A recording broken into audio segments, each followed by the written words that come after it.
Tak apalah, kita tengok. Jadi ini semua ni masuk di dalam bab fitnah lagi, fitnah akhir zaman yang kita kena beringat lah. Kena beringat. Ini sebagai panduannya, sebagai panduan kepada kita semua. Abu Bakrah, seorang sahabat, dia berkata, Allah telah memberi faedah satu perkara kepada aku. Aku faham sekarang daripada peristiwa Jamal ni, perang di antara puak-puak Aisyah dengan puak-puak Sayyidina Ali ni. Apa dia saya dapat pengajaran. Ada satu pengajaran, iaitu bila sampai kepada Nabi SAW berita orang-orang Farsi melantik anak perempuan Kisra sebagai raja mereka, baginda bersabda, tidak akan berjaya orang ataupun golongan bangsa yang menyerahkan kepada perempuan urusan mereka, yakni urusan amra tu, urusan penting, yakni pemerintahan mereka ataupun kerajaan mereka.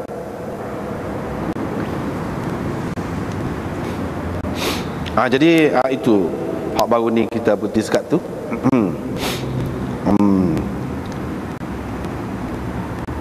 Artinya Abu Bakrah dia buat kesimpulan sendirilah. Ini semua ni Aisyah pergilah, pergi nak kira-kiranya hak zahir, hak nampak kemudian tu perang lah dengan Sayyidina Ali. Maka tidak berjaya. Mana kalau tu itu kesimpulan yang dia buat sendiri. Padahal sebenarnya ceritanya perang Jamal itu bukanlah peperangan yang berlaku di antara puak-puak Aisyah yang sebenarnya dengan Sayyidina Ali. Tidak. Puak-puak ni dia pergi untuk menuntut, untuk menasihat Sayyidina Ali supaya buat sesuatu lah, kalau tidak akan timbul macam-macam fitnah. Buat sesuatu lah terhadap orang-orang yang membunuh Sayyidina Uthman itu. Dan kalau terima kamu dilantik, tak apalah, dah lantik, kamu buat sesuatu lah. Ini macam mana dia nampak ada ramai ni puak-puak yang terlibat dalam pembunuhan, duduk berselindung di sebalik kamu ni. Dia nak pergi nak bincang hak tu. Apabila dia dapat tahu ketika tu Aisyah duduk di Mekah, dapat tahu Sayyidina Uthman kena bunuh gini-gini, maka orang pergi mengadap dia lah. Muka dia isteri Nabi SAW yang cukup berwibawa. Macam mana nak buat ni? Lalu dia bertindak. Maknanya dia nak pergi kepada Sayyidina Ali, nak menasihati dia. Ataupun kalau lebih tinggi lagi, nak menuntut dia supaya dia buat sesuatu. Jangan biarkan begitu saja. Jangan tunggu lama-lama, nanti akan timbul fitnah yang lain pula.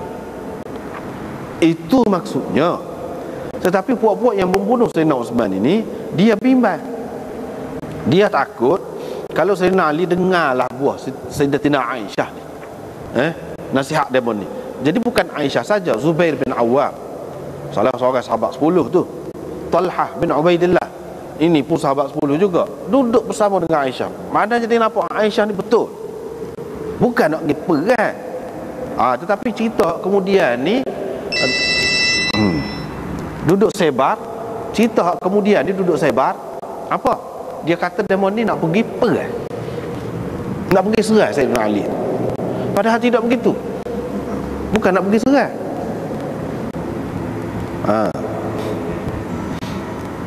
Tetapinya nak pergi menasihati Sayyidina Ali. Puak-puak dia itulah yang mencetuskan. Bila dia fikir kalaulah berdamai, kalaulah Sayyidina Ali dengar ni, teruklah puak-puak kita kena bunuh lah. Maka puak-puak dia pun bincang. Ni yang berlaku. Puak-puak dia pun bincang. Dia kata mana sebahagian daripada kita pergi masuk buat lolok, pengikut Sayyidatina Aisyah. Adalah ramai-ramai nak mari menuntut, nak mari nasihat Sayyidina Ali ni, kita pergi duduk alik belakang-belakang. Sebahagian daripada kita duduk alik Sayyidina Ali ni. Jadi sebelum apa-apa kita serang. Kita serang. Hak ni serang, hak ni serang, hak ni. Jadi sehingga jadi keliru. Jadi hak ni kata apa serang kita. Maknanya nak perang dengan kita juga. Hak ni pun kata apa ya, pokok dia serang kita. Padahalnya baru duduk tengah nak kira, nak bercakap. Mereka ni, puak-puak dia ni, ia serang. Lalu kelirulah kedua-dua pihak ni. Kedua-dua pihak ni keliru. Dia ingat, ni ingat puak-puak Aisyah serang. Puak-puak Aisyah ingat puak-puak Sayyidina Ali ni serang dia. Jadi apa halal darah ke pula dia ni? Jadi bunuh. Jadi situlah berlakunya peperangan jamak sebenarnya. Bukan disengajakan daripada asal lagi tu nak pergi perang. Tidak. Tetapi puak-puak ni yang mencetuskan peperangan ini. Maka jadi berselera. Jadi berselera. Apabila jadi berselera tu, tu lah dia naknya. Tak jadi benda lain dah lah. Jadi cerita lain dah lah pula. Asalnya nak berdamai, nak suruh molek. Puak-puak dia ni cetuskan suasana yang menyebabkan jadi bercelaru. Tapi Sayyidina Ali, bila puak-puak dia ni dapat menguasai keadaan, sebab puak-puak Sayyidatina Aisyah sebenarnya bukan nak pergi perang. Jadi persiapan apa pun tidak lengkap mana. Jadi Sayyidina Ali boleh menguasai keadaan. Hak zahirnya nampak perang tu memang ada lah, sedikit sebanyak perang sudah keliru tu. Memanglah ada.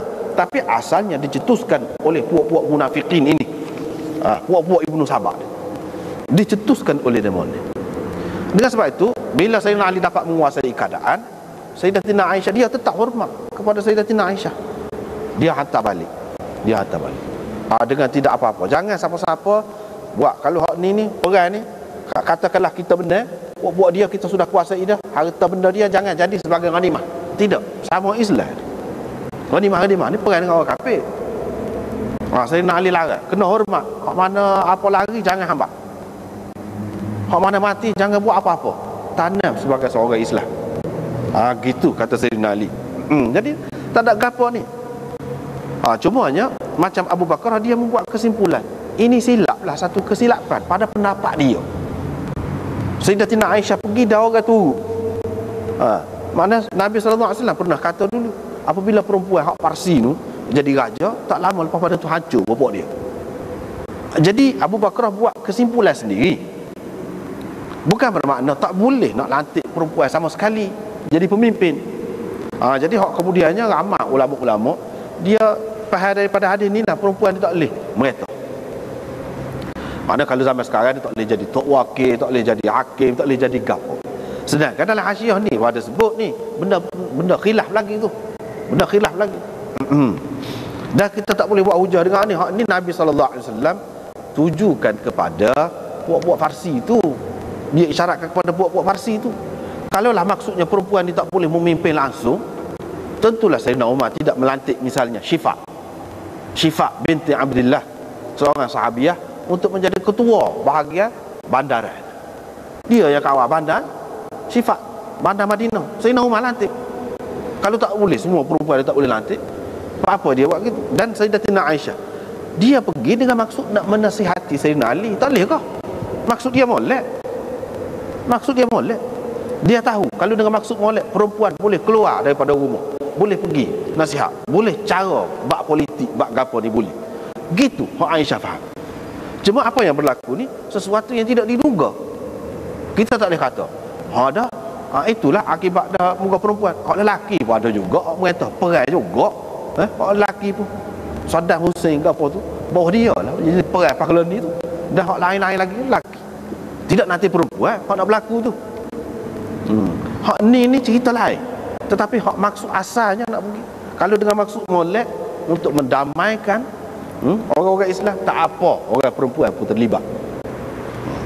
Tak apa orang perempuan pun terlibat. Dan hak ni bergantung kepada keadaan. Maju mundur itu bergantung kepada keadaan, suasana. Kita tengok, sebab Islam ni dia tengok kenyataan. Dia tidak boleh berdasarkan khayal-khayal begitu. Kenyataan. Berapa banyak zaman dulu, zaman kemudian, hak perempuan mereka pun molek. Tak ada satu molek. Setengah-setengah ulama dia kata kalau tak boleh pun perempuan ini, iaitu dia tak boleh wilayah kubra, nak menjadi khalifah tu tak boleh. Kalau nak jadi Perdana Menteri boleh lagi. Nak jadi menteri besar boleh lagi. Nak jadi ketua ni boleh berlaku. Hak tak bolehnya hak tu. Tapi kalau kita tengok dalam Quran gapo ni, Balqis gapo tu raja perempuan dan cukup maju negeri dia pada masa tu yang disebutkan dalam Quran. Cukup maju. Pada tu dia molek masuk Islam. Hak boleh lawan dia tu kalah dengan Nabi Sulaiman. Hak lain tak boleh nak lawan dia. Mana kuat pemerintahan dia. Mana dalam Quran pun ada sebut benda tu. Perempuan ada juga merintah.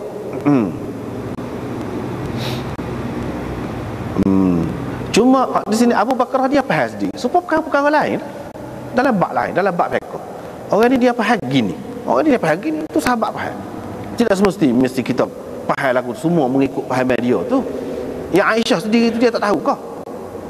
Kalau betul-betul perempuan ni tak boleh, dia tak pergi dulu lagi. Kalau tak boleh memimpin gapo-gapo, memimpin kumpulan, memimpin jemaah untuk nak buat gapo-gapo tak boleh. Tentu dia tak buat dah lah. Menunjukkan bagi dia boleh lah tu. Itu pendapat dia. Pendapat Abu Bakrah lagu lain. Itu yang dia dapat simpulkan sendiri. Setelah seseorang ni kadang-kadang kan, pun kita lah, hak nak pergi, hak ni nak pergi, hak ni tak segi, hak ni nak pergi, hak ni tak segi, lepas tu pergi Kuala Lumpur accident. Itulah aku kata dah, dia kata. Dia kata aku kata dah. Dia buat kesimpulan sendiri. Aku kata dah, ada sesoalahnya kalau dengar hak dia tak berlaku accident. Gitu ke? Kalau Tuhan nak berlaku waktu tu. Dia kata atau dia kau tidak sabit dia pun berlaku. Tak ada siapa-siapa kata pun berlaku pun tolong. Cuma dia berasa gitu. Sebab tadilah apabila berlaku tu lah kita serah tak sedap dah. Dia kata kesimpulan yang dia buat sendiri.